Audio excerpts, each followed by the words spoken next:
so, sir, let's do this. If you're okay with it, I want to go into the art of personality, since we promised that to our listeners, that today we're going to dive into that.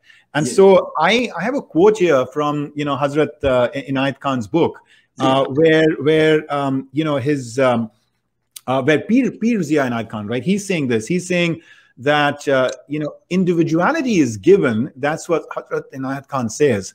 But personality must be discovered and created. Yes. In a realized personality, the soul expresses its divine inheritance through its thoughts, words, and actions. Yes. In personality, is born that spirit, which is the rebirth of the soul. I really loved these lines. And this is a book that I'm basically reading from.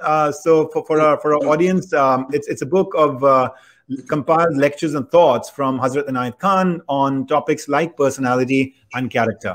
So what I really loved about that, Shaikh al Mashaik, is that, in the West, until recently, there has been a lot of emphasis on what personality are you? What personality are you? What personality are you? As though each of us is a completely fixed personality. Yes. But here is ancient wisdom telling us that no, there's an art of personality. There's an art of cultivating personality, of choosing and refining, your personality over time. Yes, yes. And always, why develop that personality? Of course, in the first place, in order to communicate with your fellow man, in order to serve your fellow man, that's a very important tenet, very important aspect of personality, to communicate with the other, to sacrifice for the other, etc. But at the same time, also to have something to outgrow. As a human being, you always need some further goal to reach. And the human being, going through the different stages, in his young age, the emphasis will be on his physical existence, but then it becomes his intellectual existence, maybe then his emotional existence, his existence of feeling life. But beyond the physical, beyond the psychological, there's, so to speak, the third story of his house, let us say, which is the life of his soul. But to reach that, you also have to first complete the other types, complete your ground floor of physical being, complete your first floor of the mind and the heart. Then Inayat Khan says, then, well, you see, the heart is the depth of the mind is the surface of the heart. But both the intellectual element and also the emotional element of the mind are developed in acting through the body. So the mind and the body sort of really create your own personality with its emotions and with its thoughts.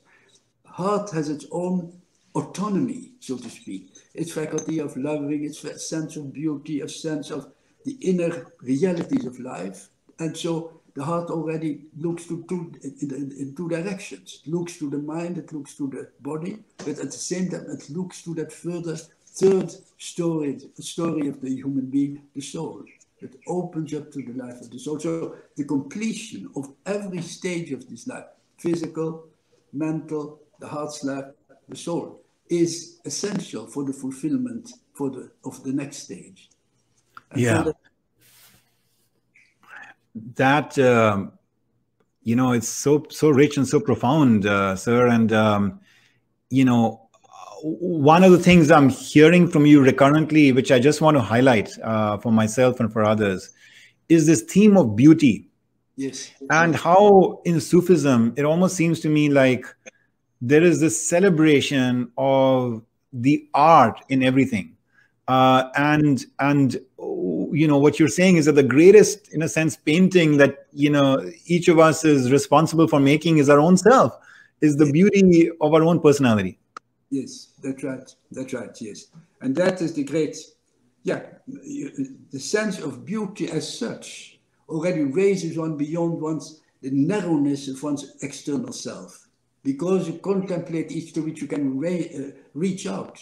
And by the very joy of reaching out to that which you experience as beautiful, already one's personality is, so to speak, expanded and deepened and getting a further element of enrichment. Yes. Yeah, please. Sorry. Please. Okay. So to that end, what have you found in your teachings and your community's teachings to be the the building blocks, so to say, or how do you unpack and dissect this idea of personality, which can be otherwise so so profound and so at times imposing, you know, for someone to think about?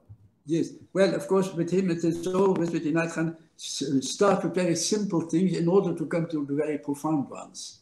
That's another thing. He almost, very often in his teaching, he is almost playfully light in what he says in order to reach something very profound.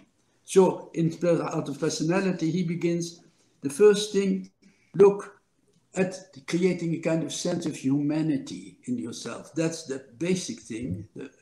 Create a sense of humanity and develop the humane qualities of the personality. How do you develop that? Whatever you do in life, however you are active in life, try to develop a love of beauty in whatever sense. Try to love, as I said, the beauty of nature or the beauty of any form of art, or indeed the beauty of contemplating certain aspects of science and whatever it be, but contemplate something which you can experience for you, for your taste, as something beautiful. Because that will already kind of stabilize and develop your sense of being and expand your sense of whom you are, of the personality you aim at becoming. So love of beauty is a very first thing, and everybody has some kind of taste. You have, as a human being, you have a kind of taste, a kind of intuition, which something you grasp intuitively as something which you can relate to as you find really beautiful. At whatever stage of development the person is, something will be there which appeals to him. So cultivate that sense not only of your concerns and your material interests, but alongside them, not that there's anything wrong with them, but supplement them by something which is beauty, which develops that sense of beauty in you. And so, as I said, there is that mind and heart, that relationship of the mind and heart, the second story, so to speak, of the house of the Sufi, and they have to interact with one another. And then in that same context, he says, because he always, wants to bring you something light when he speaks something very profound. He wants to bring you something of a certain lightness of touch as well. That's typical for him as well. So he said, you see, every soul has a sense of beauty. Every soul has to be an Apsara in Indra's court. And don't think that you can be a bystander, that your soul can be a bystander there. No, you have to dance as well. You have to dance too, as an Apsara in the court of India, to have that sense of beauty of divine reality. So the first thing is that sense of beauty. Then the second thing, which he finds extremely important, develop a sense of gratitude, of appreciation.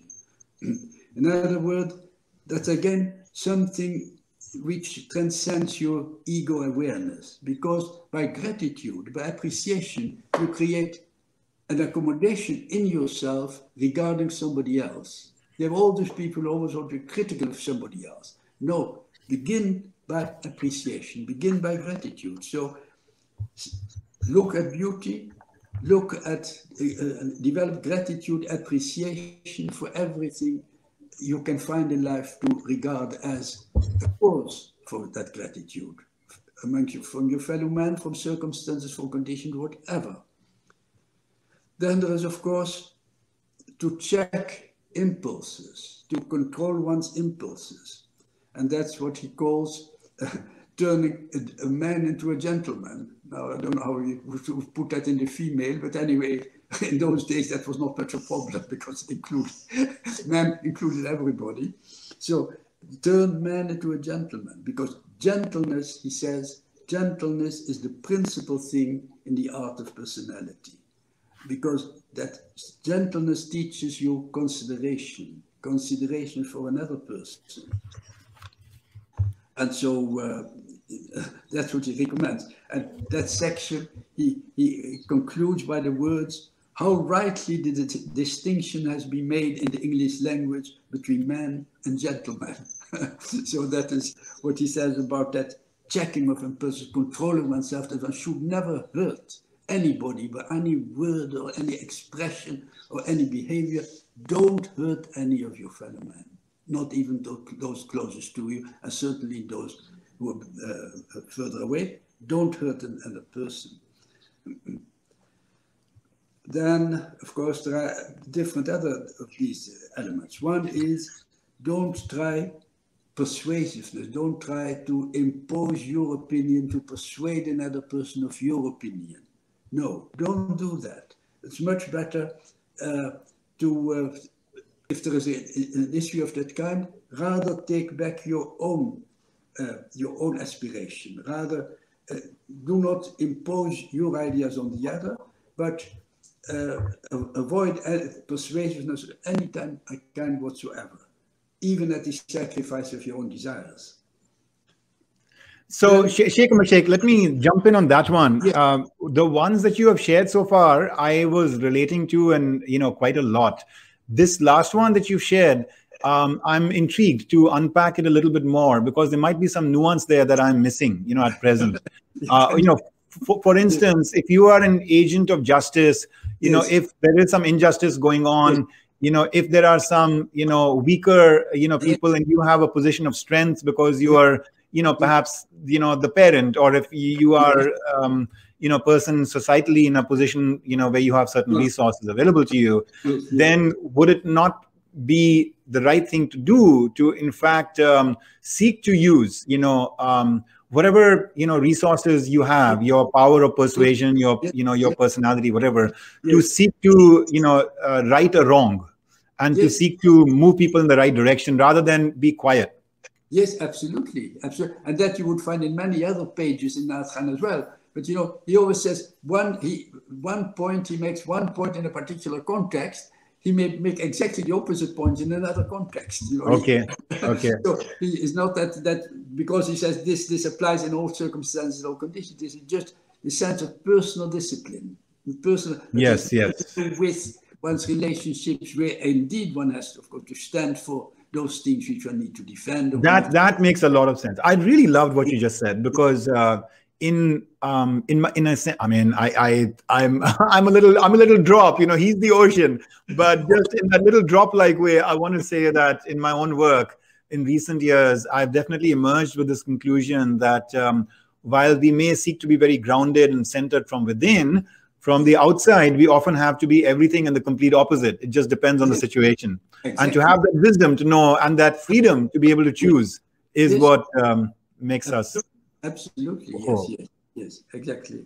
No, that is perfectly right. But as I say, he is very much concerned here with this particular kind of reading of the person as person in order to function outside. But really, how do you...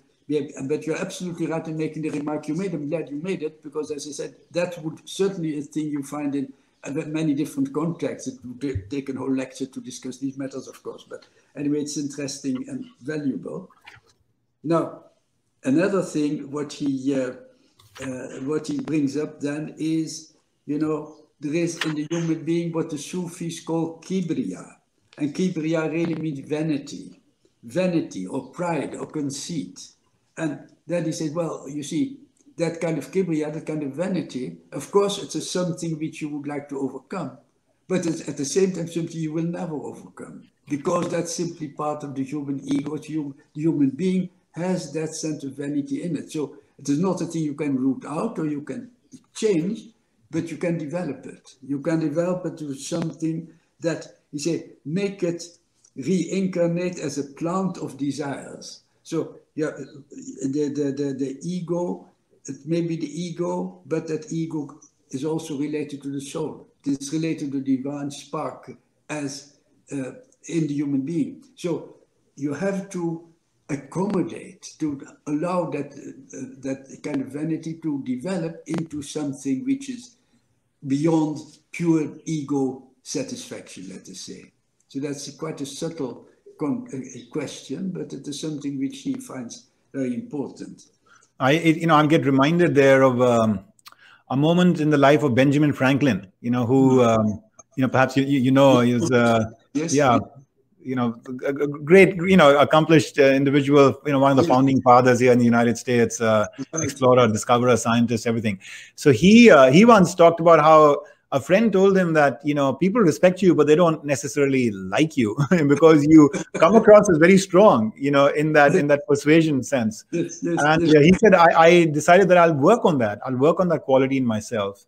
And came to, a place where I was basically trying to cultivate more humility, I guess. That would be, in a sense, kind of like the opposite of vanity. Yeah.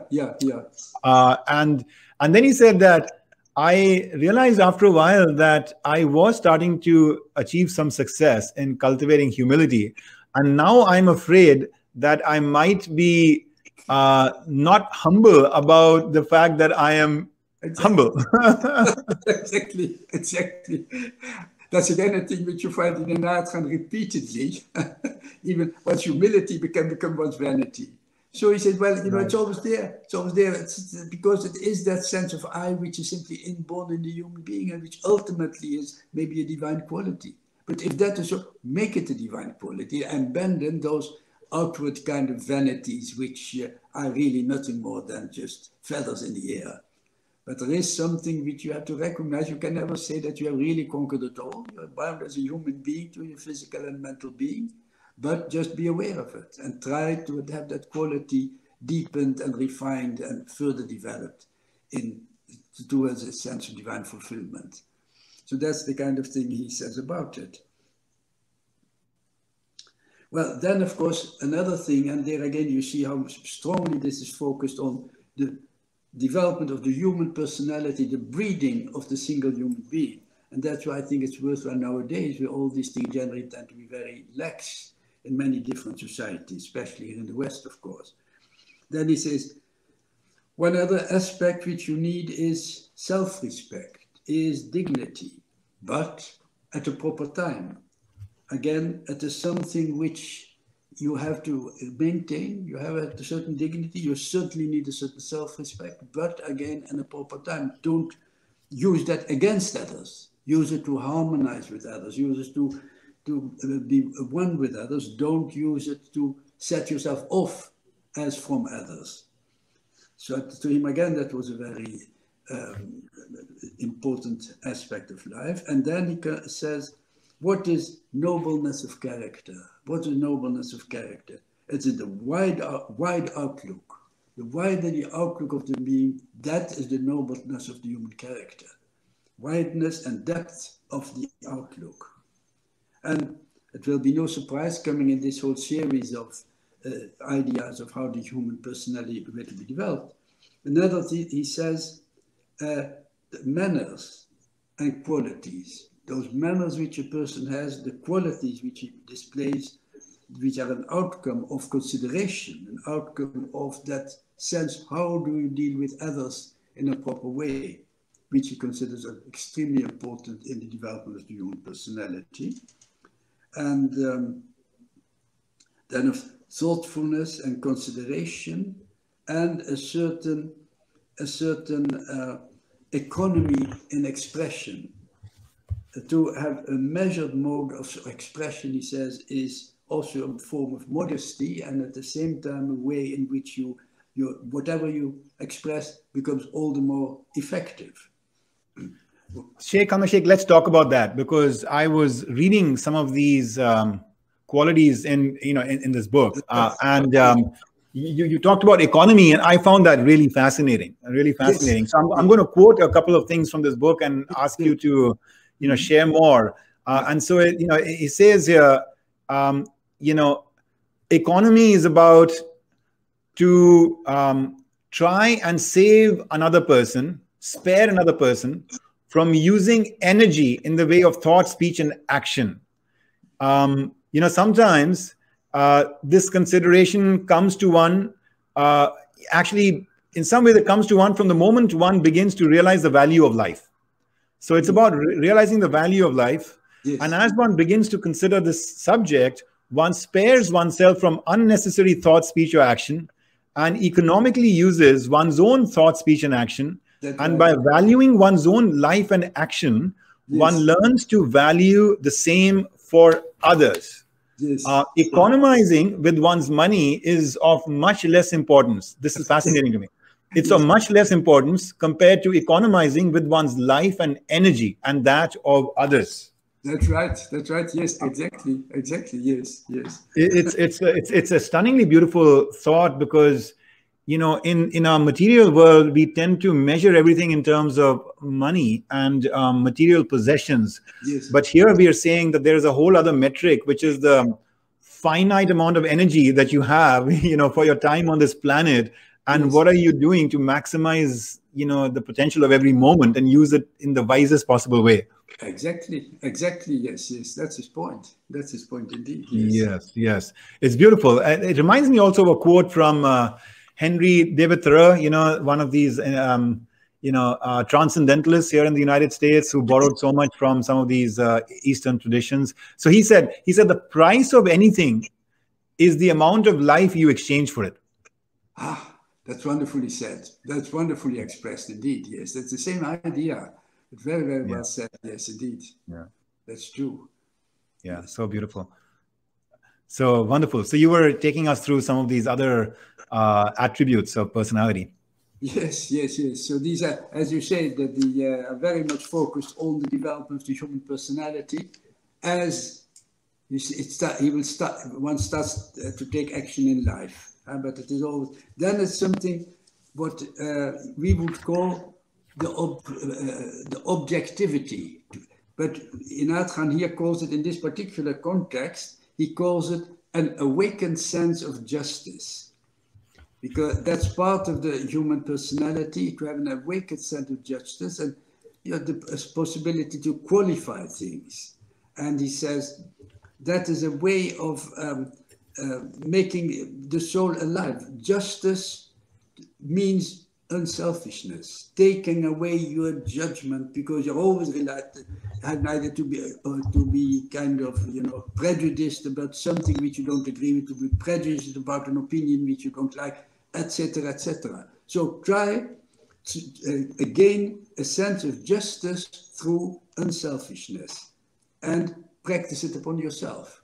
Practice it upon yourself, that justice, that fairness, and, as I say, to reach precisely what we, in modern terms, call objectivity. Be objective in your dealings with yourself in the very first place. And then, when you say objective in dealing with yourself, do you mean being honest with yourself about your own, faults, not just your, your strengths? Would that be an example? Exactly. Is that ability to be objective about yourself, to be to have a certain practice, the justice, to have a certain fairness, etc., and really to kind of, yes, for the sense of justice, you have to take back yourself a bit. People are unable to take themselves, but they're constantly in a subjective opinion about themselves, mostly very emotional as well. And so that whole idea of being objective is not there.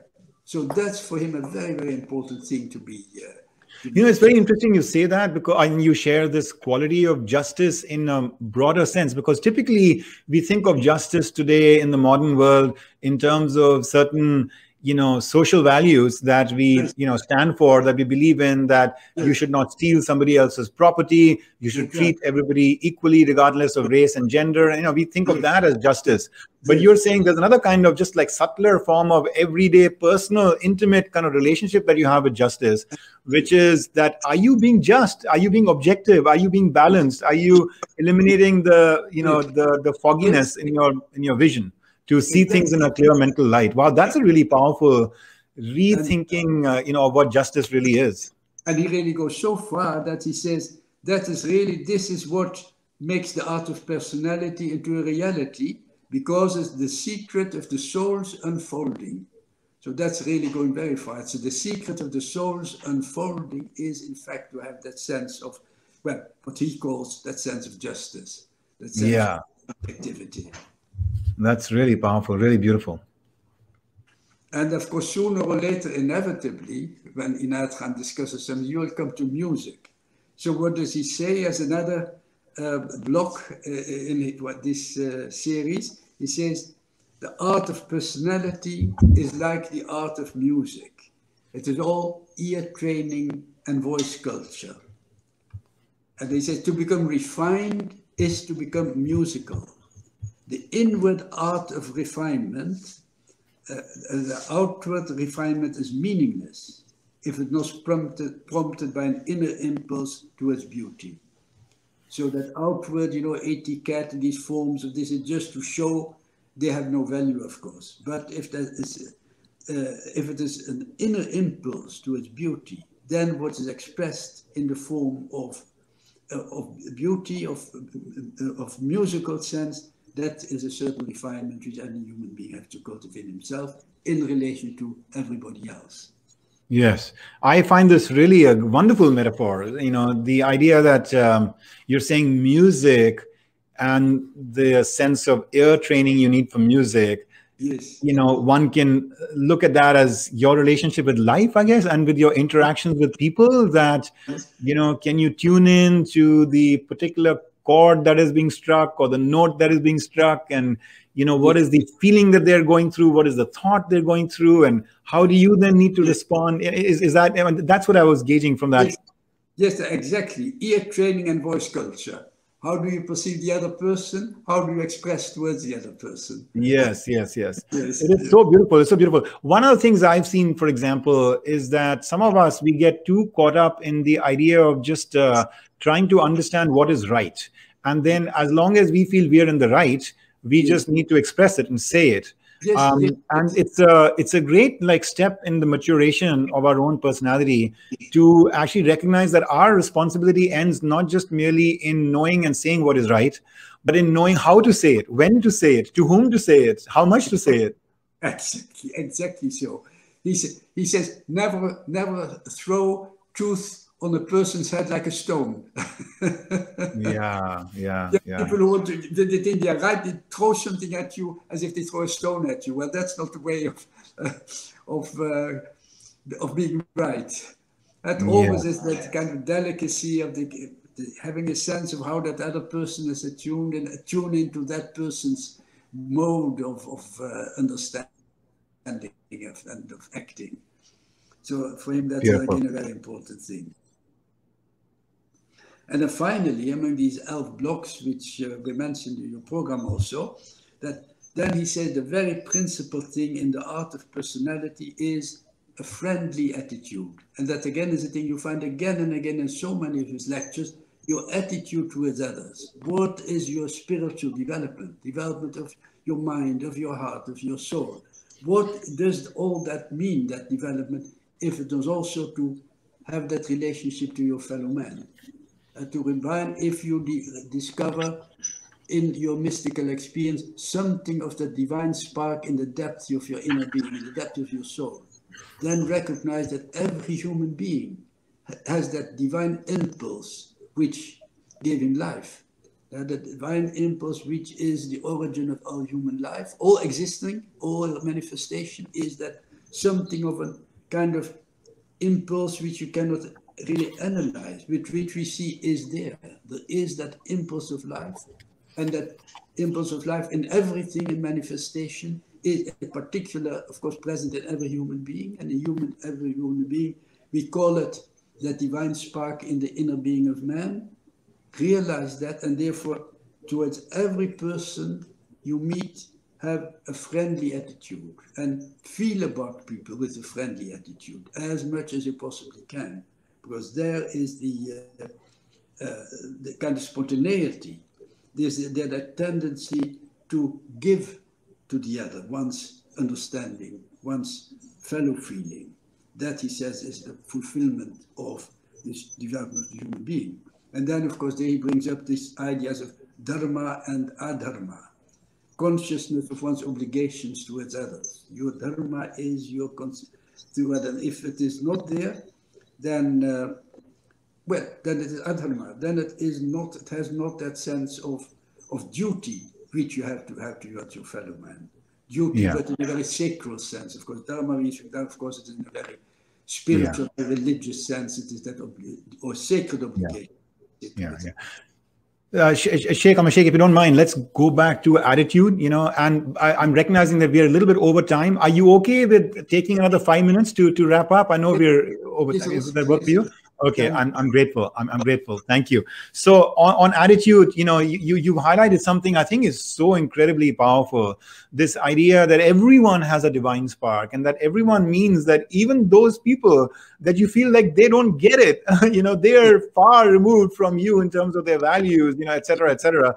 We're living at a time in society where painfully so there are so many divisions. Yes. And this notion that can we approach every conversation, every individual, every interaction from that place of deep faith that there is a divine spark within this person, and part of my goal is to find a way to draw it out. I just find that really, really rewarding and inspiring. There's something I was reading again in the book by Hazrat Inayat on personality, as you're saying on attitude, where he says the best opportunity that life offers is to get all the good from every person.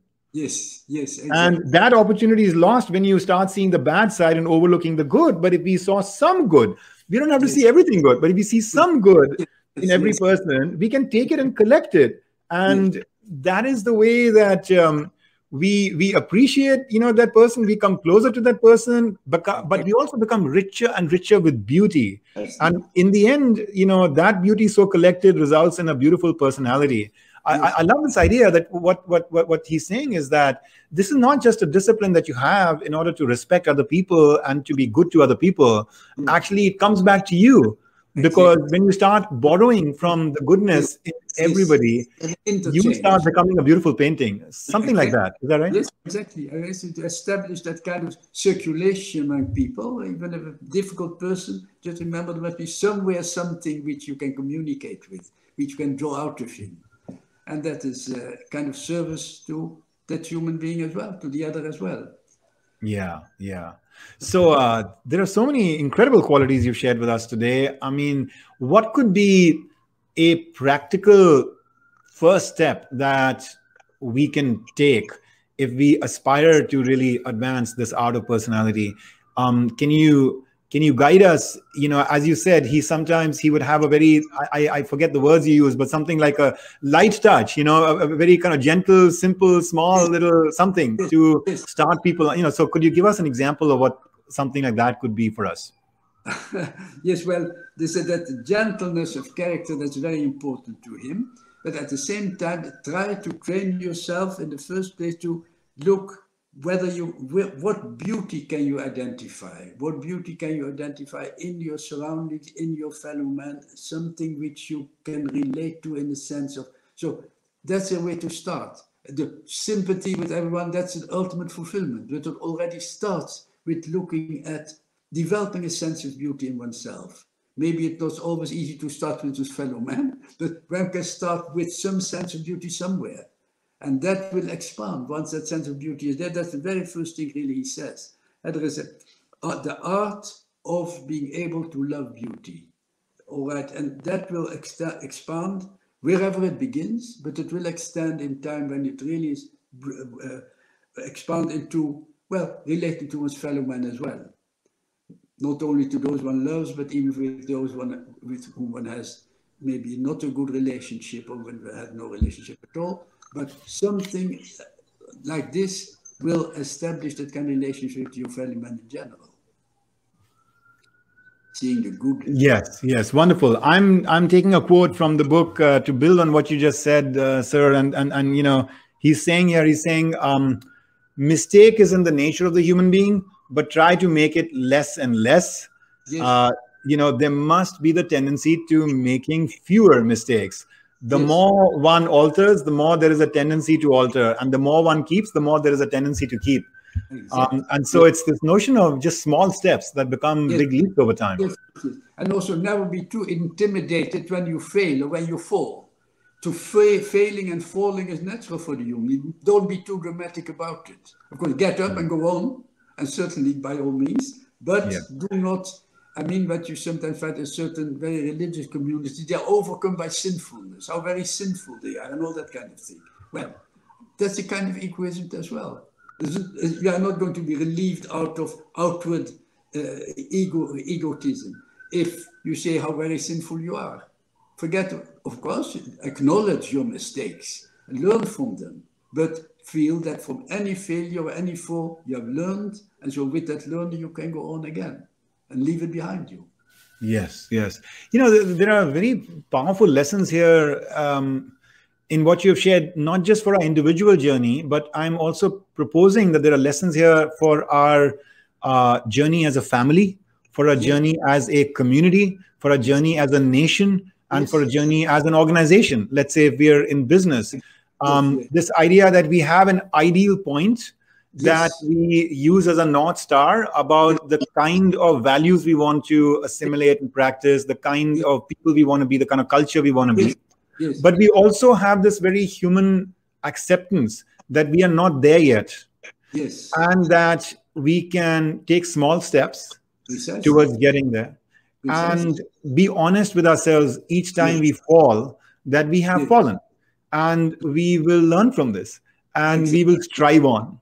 You know, and if this idea could be part of our national consciousness, if this could be part of our family consciousness, a parent apologizing to a child about a slip up in how they acted in a certain way, a president apologizing to a nation about a slip up in how we acted in a certain hour, a CEO apologizing to the organization that we are human. This is the ideal point. We all agree on it. I have failed in this regard, but I'm acknowledging it, and I'm going to strive to move on in a different way. I wonder what kind of a world we could create. Yes, exactly. Well, that's very much a point indeed.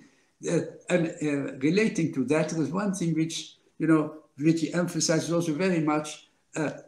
All these values, you develop your values not only in spiritual life, but or even in business life, even in life in the world. Don't think that you just abandon that or you don't become conscious of that. He says, for instance, if you allow, I'll read two short passages of his about this. That he says, the real mystic should have just as good qualifications for business, for industry, for social and political life as the materially minded man.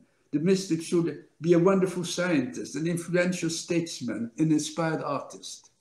And then he says, I don't like it when people tell me, you are a mystic. I thought you would not take notice of this or that kind of worldly thing.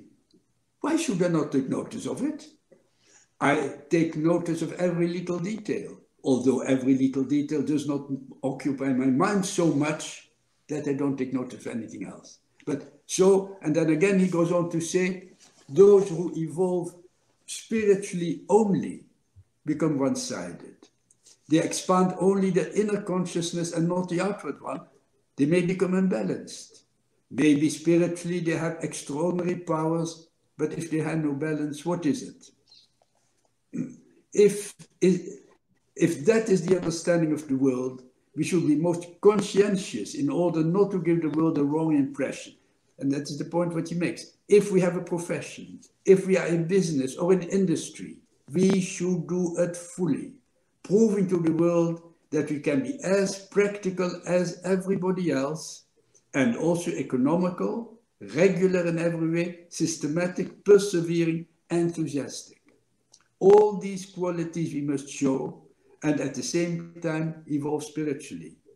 But it is these qualities which will give us the proof of our spirituality. So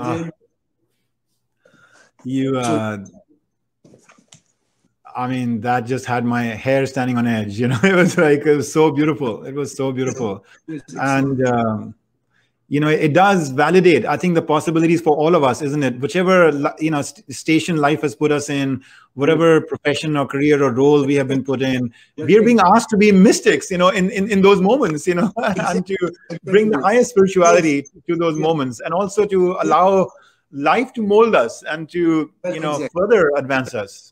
And he has another passage that he says somewhere, he said, I've sometimes met a businessman who were all their life only in business, but through their business, through that single-minded development of what they wanted to achieve, well, they achieved in their own way something which mystics spend years on trying to achieve in their way.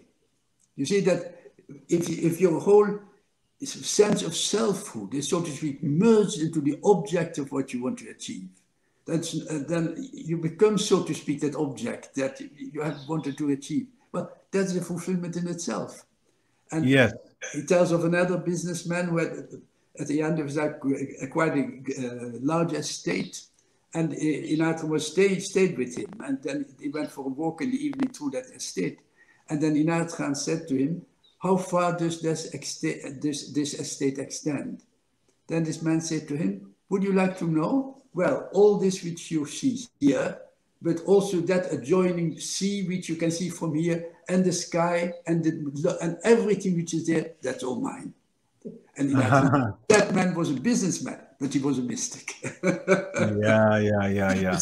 So beautiful, so beautiful. If that is there or something, then it will achieve its goal anyway. Yeah. As we wrap up, Shaikh al Mashaik, can you, if you're open to it, can you share your earthly age with us in this life? Well, I'm supposed to be 93. I mean, folks, can you believe that? I mean, I didn't want to highlight that until we came to the very end, because I wanted you to be as blissfully fooled as I was when I first interacted with you. When I did not know your age, I couldn't believe it. Because there is such a, almost like a boyish and a buoyant kind of, joyful, spirit in you. And a spirit of such, that, especially the boyishness. That's it. Yeah. And I'm sure, one metric that I found personally very intriguing is, in thinking about a successful life, is what is it like when one ages? What is one's spirit like? What is the consciousness with which one is operating, etc. And I mean, it's incredible. You are in some ways, to me, a living museum of, what a life could be if we were to approach every moment with this discipline that you have shared with us, of the pursuit of beauty, of the art of personality, and in your case, this very elevating Sufi teachings that clearly you are living just as much as you're teaching. I'm so grateful on behalf of all of us. There has been an exuberance of expressions, even in chat, from so many of us. Thank you all for contributing, participating, sharing your own spirit, sharing some references, and as I know some of you have, of other resources we can tap into. I'm just really grateful, and particularly a big thank you to so many in your family that have made such noble contributions towards codifying and propagating and modernizing this really priceless Sufi wisdom. And to you in particular, I also want to kind of do a little outreach and thank you to your daughters, Sophia, Olia, who have been very thoughtful partners as well in helping us craft this session. Very, very grateful, and want to wish you a really beautiful, healthy, multi-century journey in life that can allow us to keep drinking from this fountain. So thank you so much.